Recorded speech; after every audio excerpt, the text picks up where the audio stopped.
Welcome. Thanks everyone for hopping in today to join the DFA alumni panel with DFAers from RISD Brown, UIUC, or U of I, that's how you say it, right, Sneha?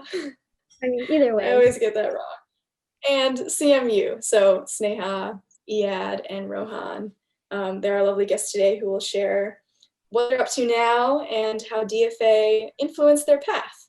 And hopefully you'll be able to learn a few things or take away some advice and connect with new people from DFA. So to start off with, I would like all of our students to introduce yourselves. So share your name, your studio, your favorite winter activity, and also what you're curious to learn from this call. Let's see, I can start off. So my name is Glory. I am an alumni at DFA National right now, but I was at DFA RISD Brown a few years back. I graduated in 2019. My favorite wintertime activity is probably snuggling under like warm blankets, like on the couch watching TV. It's pretty nice and cozy. And I remember as a studio lead, one of my favorite things to do when I was trying to figure out like what career I wanted to go into after college was just talking to other alumni in DFA and outside of DFA, because the world in college was just vastly different from the world outside and beyond. And it was pretty hard to connect the dots from like where I am now and where I would be going. So chatting with alumni and seeing where they were was something that was really fun for me. And that's what I hope to bring to this call. I'm gonna pass the ball to Jamie. Yeah, hi everyone, I'm Jamie. I am a sophomore at WashU. I'm part of the WashU DFA studio there. Favorite winter activity, I just merged favorite and winter. I think decorating gingerbread houses. I get pretty creative with those. And then I don't eat them afterwards. I don't know what percentage of the population does. But I just let it like look like art in our dining room for a little bit. I don't know if that's common. And what I'm hoping to learn is I think there's a strong like sense of community and like social reciprocity in a lot of DFA studios, and that's the culture and norm. But I guess I'm wondering if that follows and translates into what DFA alums do in their careers post DFA. So yeah, I'll popcorn it to Mike. Hey, my name is Mike. I was at the Rice Studio, but I actually graduated 2 years ago. So I'm not a current student, but kind of still in the exploration phase of my career because I don't really know what I want to do, or I'm still kind of looking. We're all there. And favorite wintertime activity, just like making hot drinks when it's cold out. Is there like one top, like what's the top hot drink that you would make?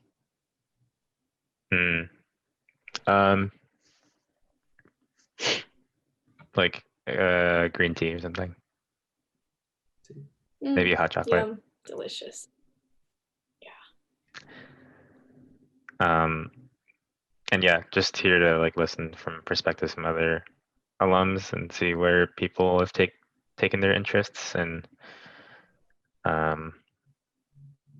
yeah, and like and kind of seeing what people are doing, like what interests people pursued in their career and what people are doing kind of on the side.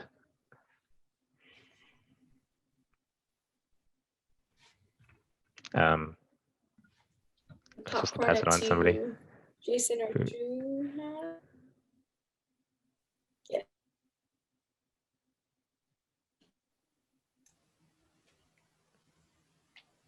All right, I can go. Jason, go next. Sorry. So I'm Jason. I'm from the University of Washington. On to my final year, so almost graduating. One of my favorite winter activities would be probably taking my dog out to play in the snow. Here's a little drawing of him back there. If you can see, he's like a little white dog. So it's fun to see him like run around in the snow. Something that I hope to take away from this call is, since I'm graduating soon, don't really have a job lined up or anything because of like the whole state of the world right now. So I'm like, what do I do once I graduate? Oh no. And yeah. So I guess next up could be Shuhan.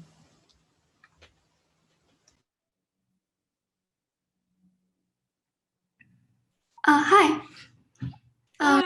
I'm from University of Cincinnati, and I'm a third-year industrial design student. My favorite winter activity is skating.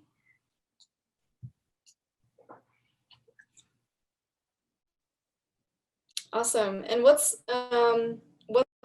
are you looking forward to getting out of this call? What do you want to learn?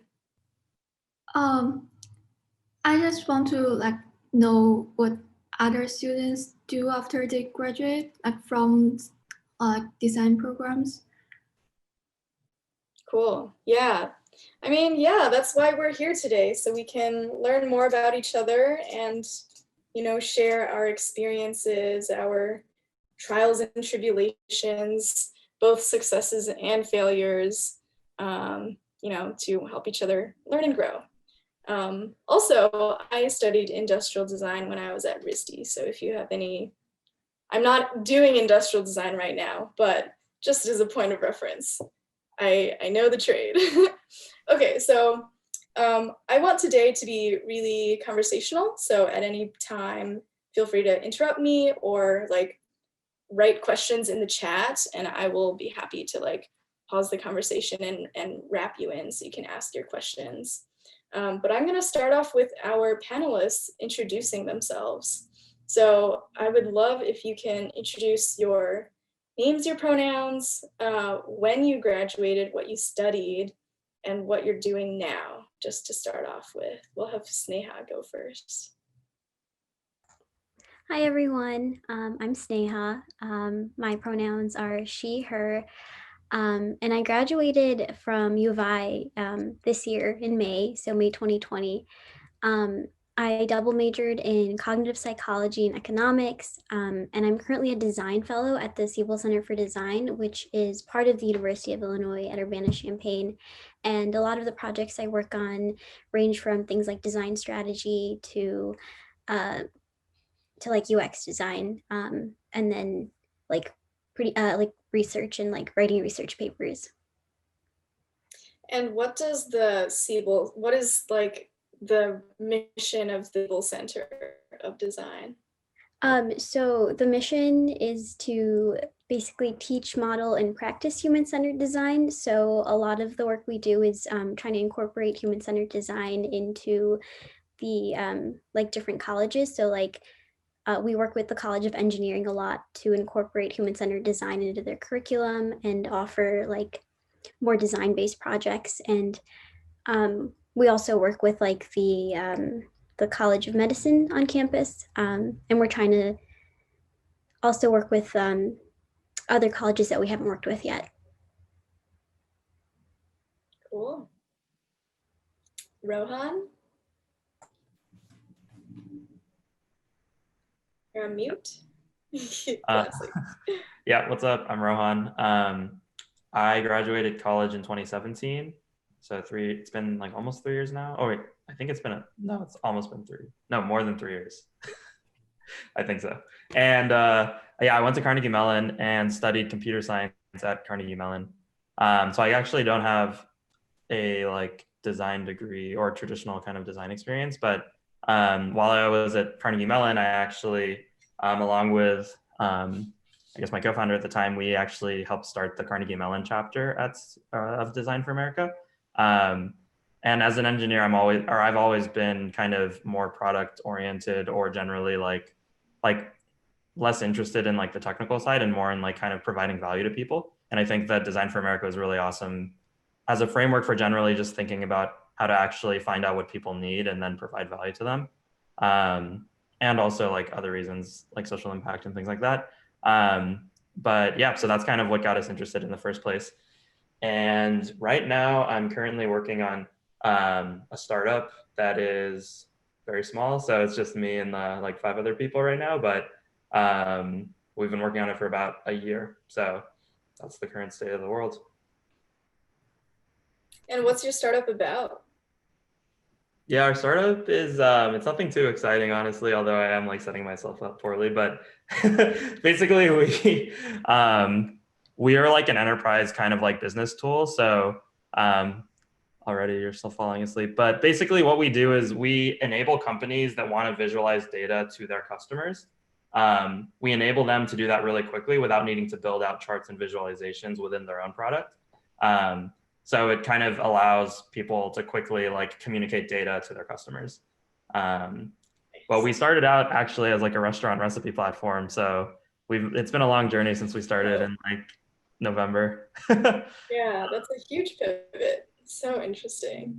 Yeah. By the way, I was gonna say I had the chance to chat with you, Rohan, earlier, and like your journey is totally the opposite of boring. So lots to share that way. And Iyad. Cool. My name's Iyad, pronouns are he, him, and I went to Brown and studied mechanical engineering, and I was also in the RISD Brown DFA chapter for most of my time there. I think 6 semesters total. So yeah, I really enjoyed it, and I think I really enjoyed the conversations within DFA about what's important to people and what they wanted to do after college, and so I'm excited to be back as a part of one of those conversations again. And now I live in San Francisco, and I'm a product design engineer at Apple. So I'm doing mechanical engineering still, but I think that I really enjoyed the creative aspects of DFA, and I've found ways to kind of supplement that outside of my job. And so I recently launched an Etsy store selling Arab pickles, and that's been a really fun creative outlet, especially during COVID when it's like you can't really meet up with people. I decided that it would be nice to share things online. So yeah, that's what I've been up to. Yeah, awesome. Does anyone have dying questions right now? I do. Did you work on the headphones that you guys just released today? No, I didn't work on those. I'm excited for the $600 headphones, so we'll see what happens with those. Oh my gosh, I didn't even see that it came out. I'll have to look at that later. $600? I mean, I have Bose headphones and they're great for the airplane, but Yeah. We're not on airplanes much anymore. Okay, so my next question is, what was your attitude towards design when you first joined DFA? Like, how much did you know about design, and how has that changed over time? Anyone can hop on and talk about that. I can go. So I think before joining DFA, I had been introduced to human-centered design before a little bit. And it was part of like a brief, like one weekend workshop that was hosted by a different group. And then it kind of went away, and I was kind of missing that type of thinking and discussion. I think that at least in my engineering curriculum, there wasn't a lot of it. It was more of like old school technical problem solving. And so I was kind of seeking out an avenue for that kind of design thinking, and eventually found DFA and was really happy to get to do more of it, and definitely learned a lot more about human-centered design through DFA than what I had been exposed to before. And so that was really exciting to keep getting that, and then eventually start sharing it and trying to introduce other people to it as well. I think was one of my favorite parts of DFA is hosting design workshops and being able to provide that moment of introducing it for the first time to other people. Did that answer the question? Yeah, definitely. How about like, how do you use design now in your work or like with your Etsy store? I think that there's a mix of it. There's definitely, I think DFA did a really good job understanding, like, to figure out who you're designing for and what they need, or what they want. And I think that that's a really important mindset, whether it's like in a technical sense of understanding uh, how to make a product that works for someone, or in a more qualitative sense of how to design for emotions or design something that gets someone excited. And so I think that I try to keep that mindset in everything that I do. And then I think that with my Etsy store specifically, I've realized that selling food, you really can't, like, people can't taste your thing before they buy it, especially if it's online. Maybe if it's like you have a booth at a farmer's market, you can sample it. And so really, like, whether they decide to buy it or not comes down so much to the packaging design, but also the way you explain it and create a story around it. And I think that that's been a really interesting part of the whole experience, is communicating what's important about it to me and why I think it might be interesting to someone else, just with words and visuals, and not being able to use the other senses that might normally get someone interested in food, like smell or taste or touch. So Yeah, that's so cool. I mean, like, I've never personally thought about selling food, so that just makes me think about it in such a different way, like within the limitations of you have for communicating the value of like what you want to share with people, being limited to just like the visuals and the storytelling. But that also reminds me of just like how you tell your story of your DFA projects when you're like doing a final expo and you really want to get that point across. It's creating that story and having people empathize with it. Cool. Thanks for sharing. Definitely. Rohan, you want to go next? Yeah, for sure. Yeah, so I think in terms of my knowledge of design, I'd say it was probably limited. I think that like CMU is interesting because it's a place where there's a lot of people who enjoy building things. There's a lot of builders, but I think that we kind of fall into the trap of like creating things that aren't that useful but are cool. And I think that that was one of the cool things about starting Design for America, was that it was actually funny that like pretty much no one on our DFA or part of the club, I guess, was actually a designer. For some reason, none of the designers actually wanted to join, but it was like a ton of people across disciplines, like mechanical engineers, like electrical computer engineering, business students, like all sorts of different people. And I think all people just like enjoyed building things, but then kind of got a lot out of just understanding more about how to build things for people that like are actually useful for them. And I think that, or I was going to say, or one thing that I wanted to talk about was just like how useful I think that skill is, especially kind of, I mean, in all sorts of ways. I think like that is like at its core really like the most important thing about any kind of thing that's going on. It's like providing some value to someone. And for me, like as an engineer, I think I've always had the perspective that like the most important discipline in a company is design. Because we can build something and it can be cool, but if it's not actually solving a problem for someone, then what's the point of it?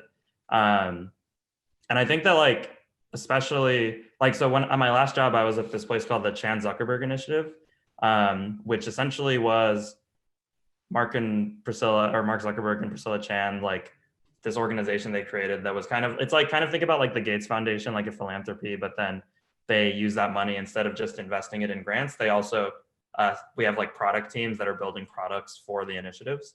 So I was on the education department, and I think like there were so many times when kind of the knowledge and skills that I gained from DFA were so valuable. For example, we were building a product for teachers in schools. And so I would go with the product designer on my team, and we would like go sit in classrooms and talk to students and shadow teachers and just like interview people. And I think as an engineer, I guess the skill is more unique. So like the product designer I worked with was so blown away that I was like able to like communicate with people and like ask these questions and get information. But I mean, at the end of the day, it was kind of just the same things that you're doing, kind of figuring out, scoping out projects and kind of getting them to completion.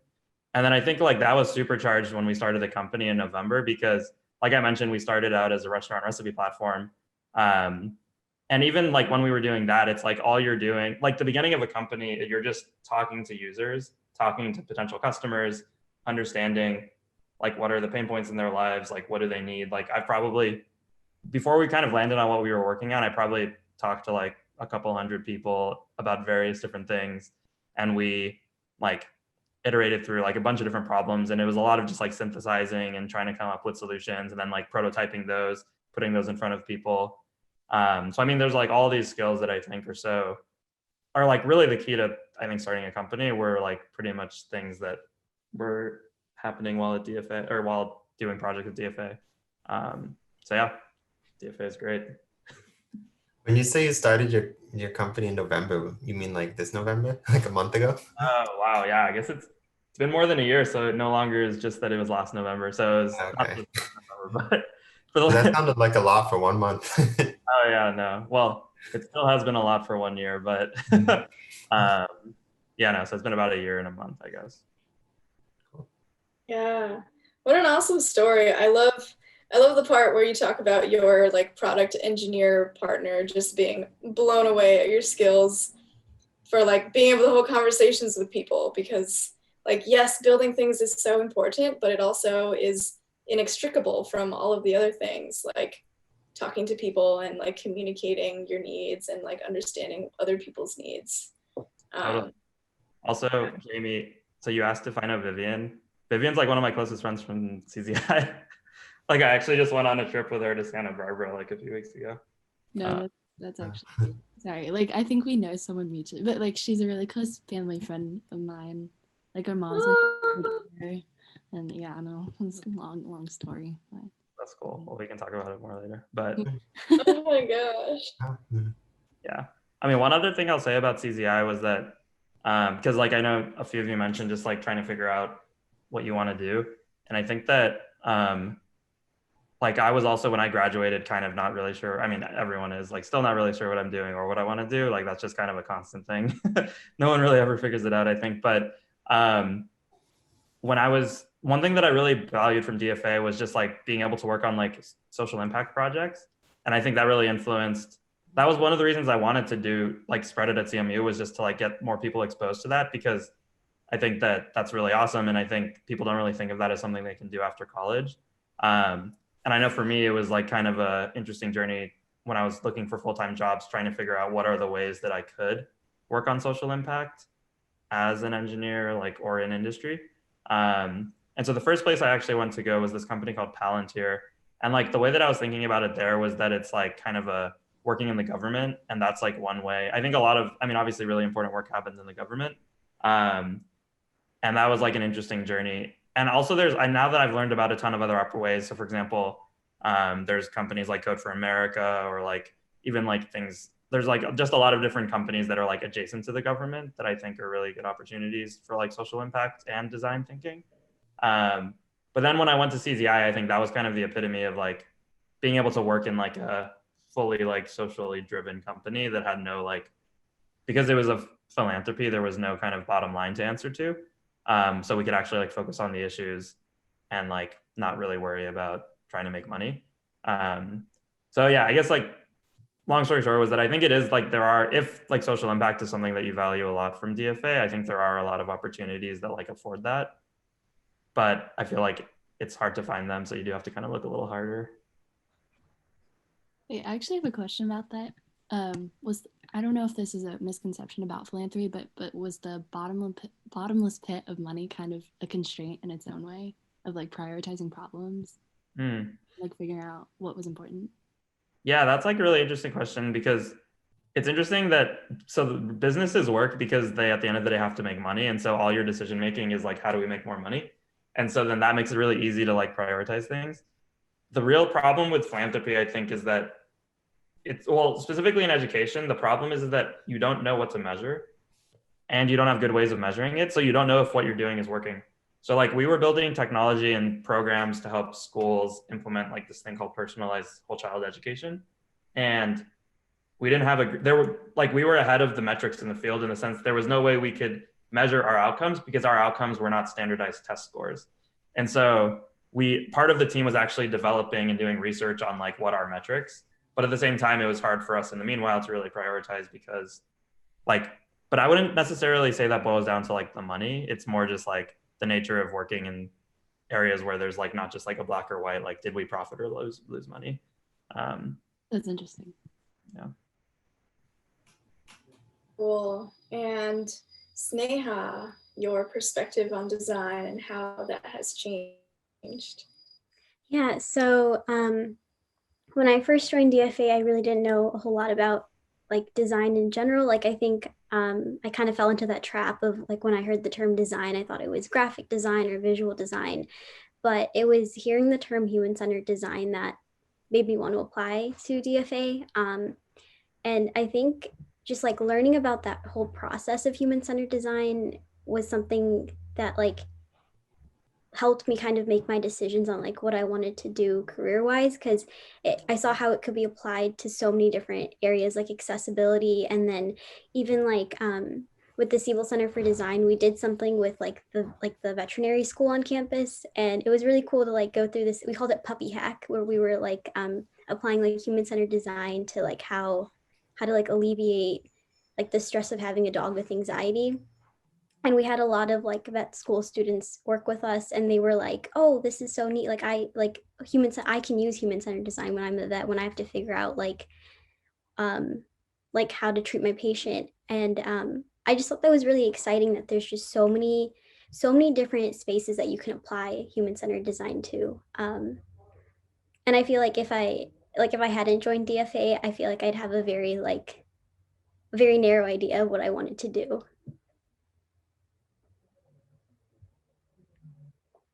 Awesome.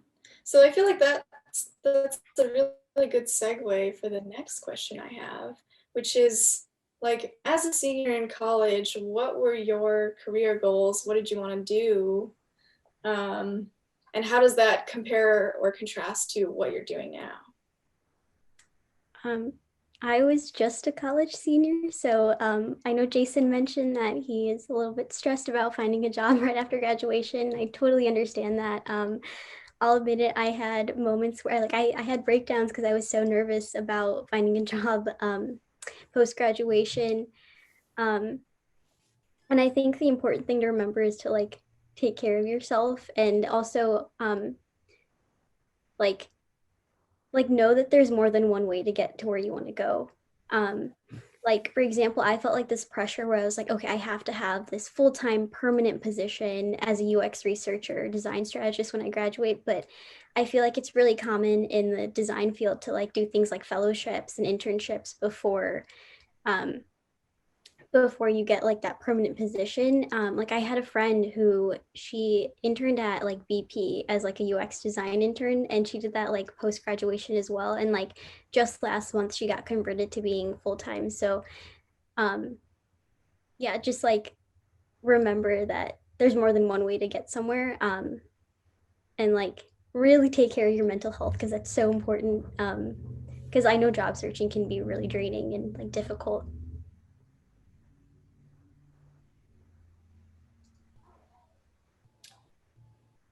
Yeah, I can definitely agree with that. I was also very stressed as a college senior looking for jobs. I think it's impossible not to be, but try to minimize it as much as possible. Yeah, I think that my career goals in college, I liked mechanical engineering enough that I wanted to stick with it and find a job within that field. But then I feel like within engineering, there's like broad categories of jobs where some of them you're just working on very more like industrial or enterprise facing solutions, like anything from like aviation to factory automation to heavy machinery. And I think that I wanted to do something more consumer facing that like everyday people would use, and work on some kind of consumer product or consumer electronics that would allow more of that human-centered design thinking. Not that you can't do it for industrial facing stuff, because there's still users and stakeholders there, but I think I was specifically interested in designing for the stakeholder of like everyday people using things. And so I think that helped narrow down my search a little bit. And then, yeah, I think other than that, I was looking for roles where I could still be creative and think more outside the box and use more like divergent thinking or design thinking rather than like standard engineering, just like problem solving and calculation. And so I think that was part of what I did, what I was looking for. But yeah, I think I applied across the board to lots of different things, and part of it was just seeing who I heard back from and what worked out. So that's definitely an element of it too. I'm curious, actually, like, how many companies did you turn down? Or any at all? So I think in terms of Apple, I interned at Apple first and then decided to go back full time. And so at the point where I was deciding to go back full time, I liked it enough that I wasn't really like looking at a lot of other companies. So I didn't turn down any there. But in terms of internships, I think there were like a couple others, but it wasn't like I had a ton to choose from. But Okay, cool. yeah, so part of it is like using the interview process as a chance to learn more about whoever you're talking to. And I think there have been cases where like during an interview process, I can tell that something's not the right fit for me, and I'll like follow through with it. But maybe, especially like if they ask for me to, I've had cases where they ask for me to fly out and pay for it myself. And if it's a job that I don't think I would love, then maybe I won't do that. So that's one case. Yeah. Yeah, that's a really important one. It's just like using the interview process as a way for you also to interview the company that you might be joining to see if like you actually want to be there, because sometimes you won't. Sneha, didn't you have a funny story about that? Yeah, so back in April of this year, I had an interview with this one company, and like I ended up getting an offer from them. But during the interview, I was talking about my experiences with DFA and like the projects I'd worked on and like all of that. And the lady that interviewed me was like, "Oh wow, it'd be really boring for you to work here," which was just surprising to hear. But it was nice to see that she was like being completely honest with what the work looked like, and I really appreciated that because it helped me a lot with deciding like to be a design fellow instead of accepting that offer. Cool. Yeah, I just thought it's nice for that candidness to come out also. Like maybe definitely like if you're not looking for a plain old 9 to 5, or you want flexibility in your schedule or whatever it may be, like find your important values that you have for what kind of lifestyle you want to live and make sure the job that you take fits those as much as possible. Cool, Rohan. What were your career goals like straight out of college, and how does that compare to what you're doing right now? Yeah. Oh wait, I'm not muted. Great. Yeah. So my career goals, I'd say at that time, like right when I was graduating college, I had actually just spent I'd actually taken like a year and a half off of college, more or less, to like work on this startup at the time. And so it was actually an education, like an ed tech company. And then, or actually while I was doing that, I was also helping out with DFA. So DFA was the common thread through that part of the time. But yeah, so that we kind of ran out of money and figured that we were never going to make any, so we stopped. But after that, I kind of somehow graduated. And I think at that time, my goal was really to work on like well, I kind of knew I wanted to maybe do like a startup in the future or like do more entrepreneurial stuff, but I also wanted to do social impact. And actually, the first company I wanted to work at was Chan Zuckerberg Initiative. But it turns out that like they never like responded to my email when I like reached out when I was like before graduating. So that was kind of sad about that. But then I was like, okay, like what are other ways I can do, or what are other social impact opportunities? And yeah, I think, I don't know, I just echo what Sneha was saying around like the path to where you want to be. First of all, where you want to be will shift every year. And the path to get to wherever you might want to be is always going to be unintuitive and not the way that you thought it was going to happen. Like the situation I'm in right now is like probably to a T exactly how I would have written it up like 3 months before college. But I did nothing over the next 3 years that would have been like in my mind would have set me up to be in this position. So yeah, it's kind of like I think you just gotta like take advantage of opportunities that come in front of you, but not be too worried about like having this like clear vision. Because I think another thing people don't realize is that it's so easy. Like being in college, you were so like locked into this mindset that like this is the biggest moment of your life. Like you need to get a job and like it's going to define your career and like oh my god. And the thing is that most people when they start their first job out of college like don't like it or like have problems with it or like realize it's not what they want to do. And then some people like, so that was like the case for me. That's why I left Palantir after around a year. And then, but I think the problem is a lot of people get locked in because they're like, oh, people say I need to stay at a job for more than a year, or like I need to be here for 2 years. And then you kind of end up getting stuck. And also like you might not, or yeah, it's like you don't really know what you're going to want. So I think the bottom line I would say is just kind of focusing on the opportunities in front of you and kind of following them. And then if you don't like it, then like trying something else. The point I was going to make is that our careers are very long. So it's like, even if for 3 years you kind of like feel like you're not making progress towards whatever goal, or like even for a year or two, it's like, because right now, like our whole lives before graduating college have been defined by these like 4-year sprints. And then at the end of 4 years, we go to some other great thing. It's like, it can feel like I need to do the next great thing after this, but it's like, in reality, you don't have like 30 years to figure it out. So I think just like from a calm perspective, like there's nothing really to freak out about. Yeah, snaps to that. I totally vibe with that. There was another DFA alumni who's now working at Google. One of the pieces of advice that he gave at DFA Summit, I think Sneha, you were also there. We were in that session together. But it was like, treat the first 10 years out of college as the experimental phase. So like, as long as you can get by and have food on the table and like have a place to live, you're okay.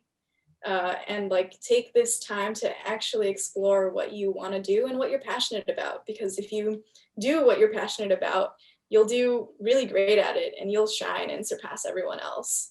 And it'll also energize you for like when you're not at work as well. I think balancing work life is a really interesting thing that no one gets perfectly, but finding what works for you is important. Mike, I saw your comment in the chat that you can confirm the first job thing. I wonder if you'd want to share something about that? I don't know if I have any sage advice, but I definitely like hearing that advice that your first job isn't your like the end all be all is really helpful. Mostly because like I was a mechanical engineering undergrad, and I kind of went into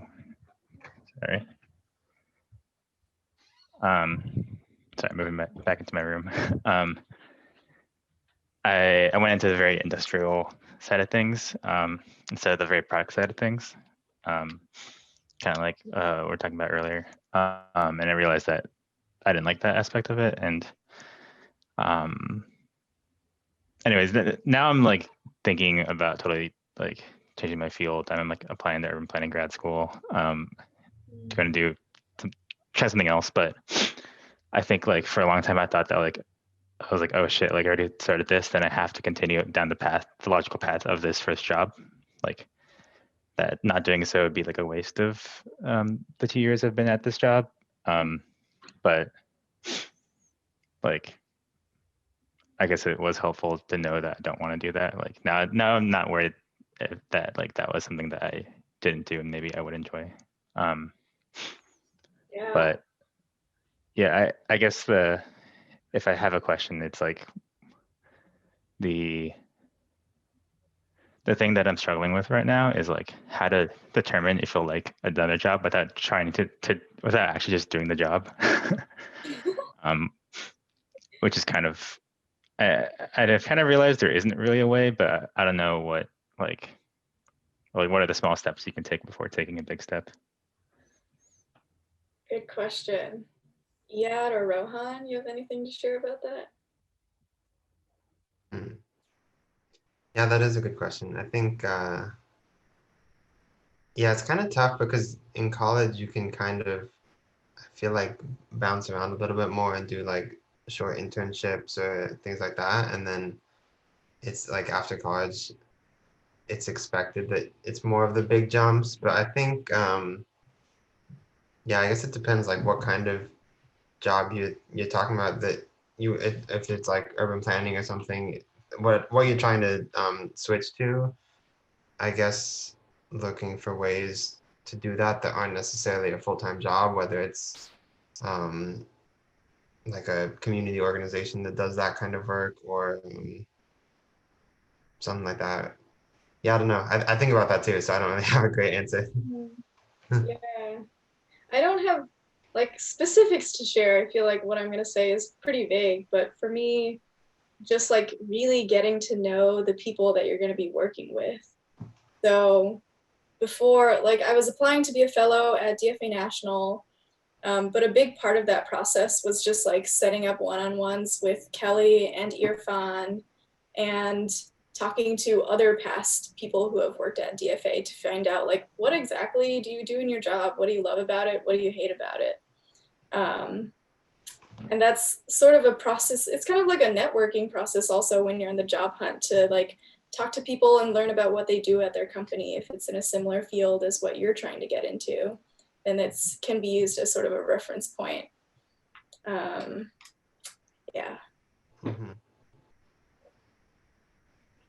Yeah. One other thing I would add is that like you probably, I mean, it's like any other learning experience, but like I would just be intentional about like identifying what were the things of your previous job that like you didn't like, and then like intentionally seeking out like remedies to that in your next job.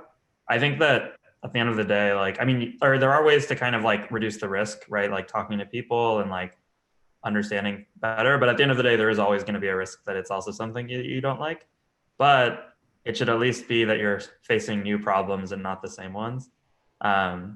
And ideally, like at the end of the day, it's like something where it ends up like, I think, like, for example, when I left Palantir, it was mostly because the role that I was in was not really aligned with what I wanted to do. And I think, I mean, there had been experiences in the past where I had done what I wanted to end up doing, which was just like a more typical like product software engineering role. But, and I guess one way, I guess this is kind of like obscure, but like I did like contracting on the side every now and then. And like that kind of reconvinced me that this is what I want to do. Like contracting in the form of like the thing that I was trying to do that I wasn't doing at my job. But then, yeah, it's like when I started at CZI and was doing the work that I was doing, I was like, wow, yeah, this is like 10 times better. Like, thank God. But I could as easily have imagined that it would have been not as great and then, or bad for some other reason. Then I just have to figure it out again. So yeah, I think also there's no perfect job. So like CZI ended up not being a great fit after 2 years for other reasons, which is why I transitioned to this. And so the process begins again. Yeah, Any I think. other questions? Oh, sorry. Yeah. Real quick, reminds me of how we were talking about like interviewing the companies. I think one thing I've realized throughout like going on through my still very early career, but like you can, if there's deal breakers about a job, I think it's better to just ask up front about them during the interview process rather than like taking the job and then realizing it didn't go well. And so if there's like things that you know you would hate doing, or things that are really important to you about the way the job is set up, I think that it's okay to ask about during the interview and see if you can get an honest answer from them. Yeah, great tips. Yeah, Jason or Jamie, do you have any other questions to tack on? We can probably take 1 or 2 more questions before we hop off. Yeah, I could ask a question about, so along with the whole job hunt, I'm also looking for internships as well. I was just wondering if there's any other advice or tips you have for that, because basically what I'm doing right now, touching up the resume, touching up the portfolio, and just applying like crazy. I just wondering if there's anything else you think I could do to help with that. That's for anyone. Yeah.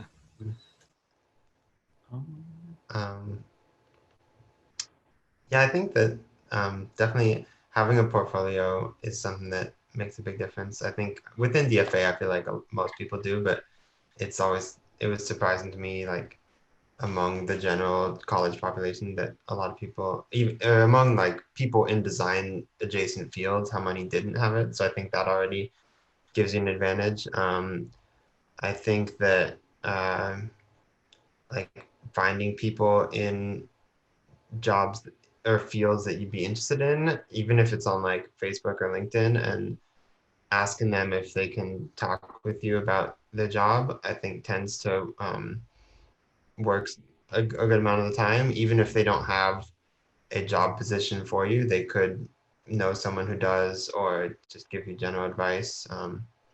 So I think that's something to try. Yeah. The other Thank thing you. is like to like hound the crap out of your network. Like anyone who like is considered within your network, just like hit them up. Like, or do you go to UW? Yeah, yeah. Sweet. So like, or one of my close friends from high school went to UW.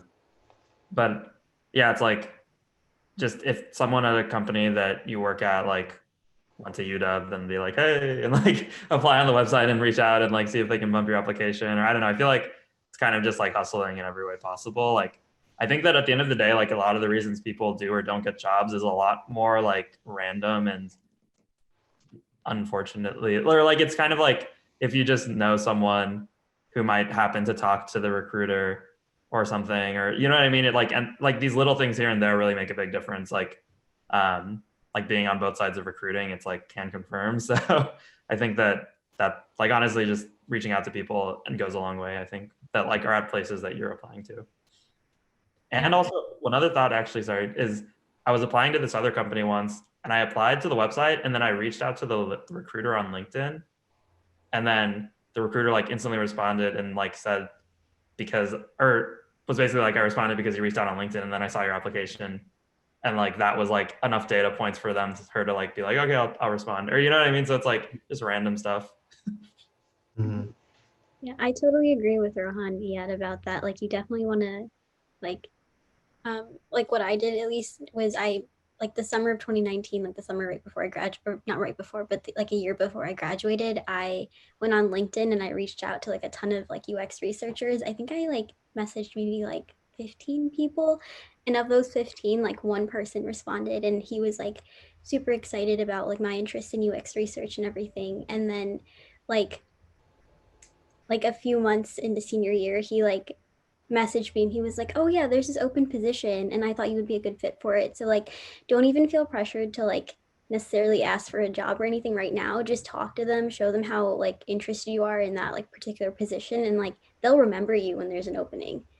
And like it surprised me because it's happened like once or twice. So definitely just like keep building relationships, talk to people, and like I think and like when you message people on LinkedIn, expect that they're not going to respond, but then really value the people that do.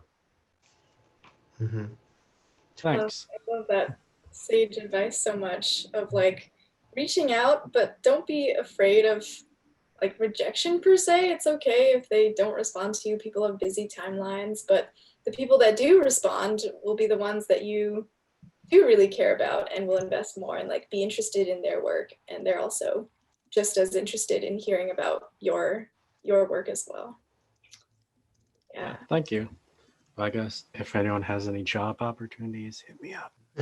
I posted in the chat our DFA newsletter usually has jobs listed at the very end, and more often than not, we have alumni or connections like of somebody who works there. So that's always an in, is just to know somebody.